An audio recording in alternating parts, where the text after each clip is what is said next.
خوش اومدیم به کانال من و میخوایم یه روش خوب برای یادگیری زبان ایتالیایی رو شروع کنیم به آموزش دادن.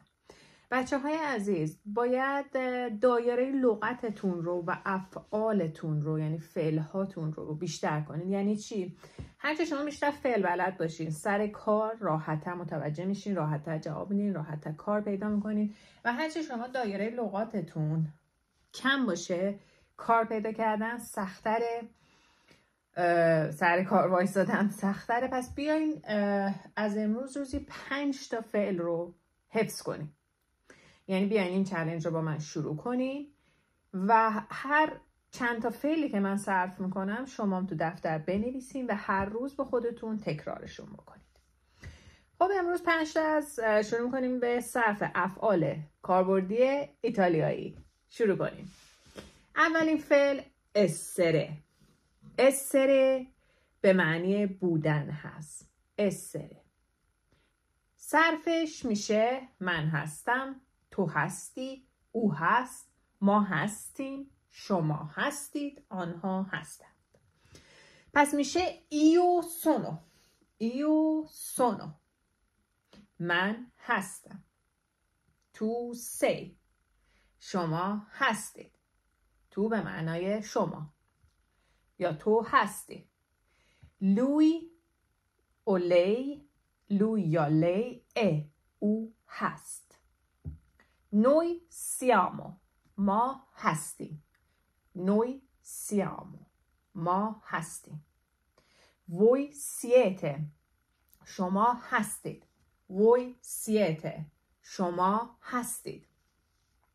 loro sono آنها هستند. loro sono آنها هستند. این صرف فعل بودن هست. essere از مهمترین افعال کاربردی ایتالیایی. پس میشه io sono tu sei lui o lei è noi siamo voi siete loro sono. فعل بعدی فعل avere هست. avere یعنی داشتن، یعنی وقتی که شما چیزی رو دارین بهش میشه داشتن. فعل avere. io o صرفش در زمان حال ساده. io o من دارم. تو hai تو داری. lui o lei ha شما دارید. noi abbiamo ما داریم. noi abbiamo ما داریم.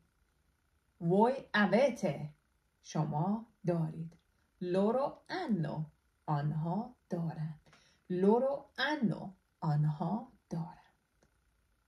پس صرف فعل avere میشه io o tu hai lui o lei ha noi abbiamo voi avete loro hanno.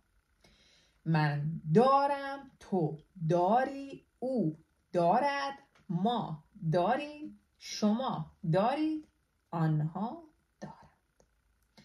یادداشت کنید اینا رو، یا میتونید ویدیو رو پاس کنید. این افعال و صرفش رو در زمان حال ساده یادداشت کنید. فعل بعدی andare رفتن. andare رفتن. andare رفتن. io vado من میروم. io vado من میرم. تو vai تو میری. lui o lei va او میرود. noi andiamo ما میرویم. voi andate شما میروید. loro vanno آنها میروند.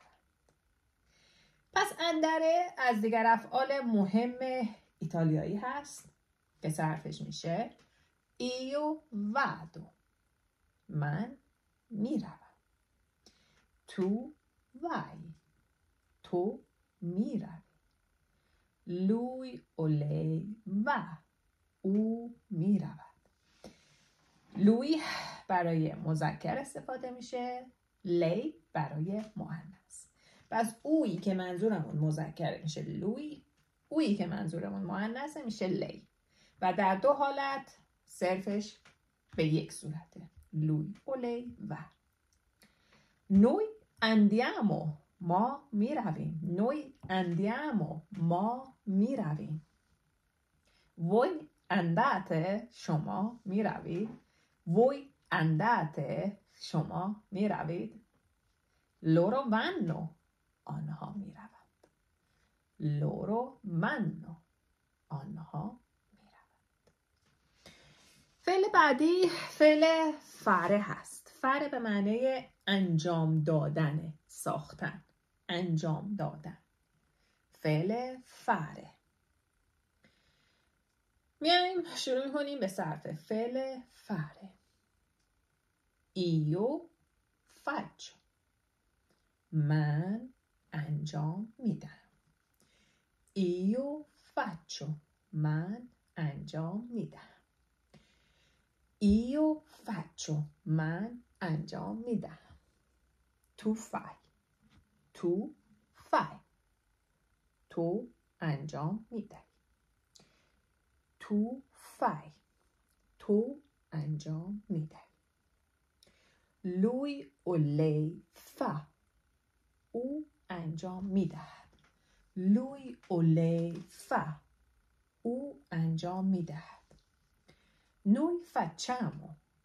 noi facciamo. ما انجام میدهیم. noi facciamo. noi facciamo. ما انجام میدهیم. voi fate. voi fate. voi fate. شما انجام میدهید. voi fate. شما انجام میدهید. loro fanno.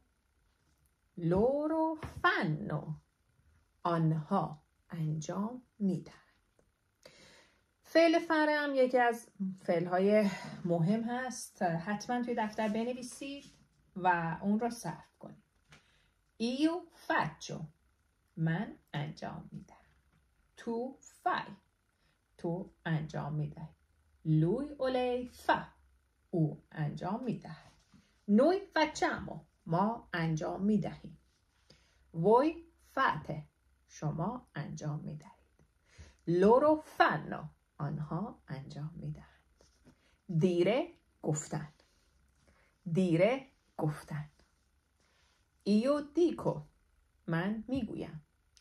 io dico. من میگویم. tu dici. تو میگویی. tu dici. تو میگویی. lui o lei dice. lui و lei dice. او میگوید. noi diciamo. ما میگوییم. voi dite. شما میگویید. loro dicono. آنها میگویند. پس دوباره میریم با هم دیره رو تکرار میکنیم. io dico. tu dici.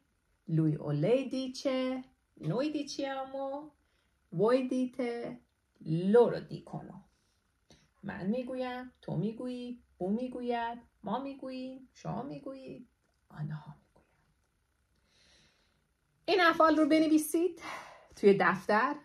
هر موقع نوشتین این زیر کامنت بدین. ما نوشتیم. اینجوری من متوجه میشم چند نفر از دوستان دارین دنبال کانال میاین، فالو میکنید و دارین انجام میدین.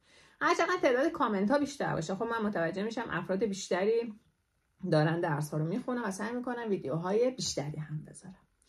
تا کلاس بعدی صرف افعال بعدی. خدا نگهدار.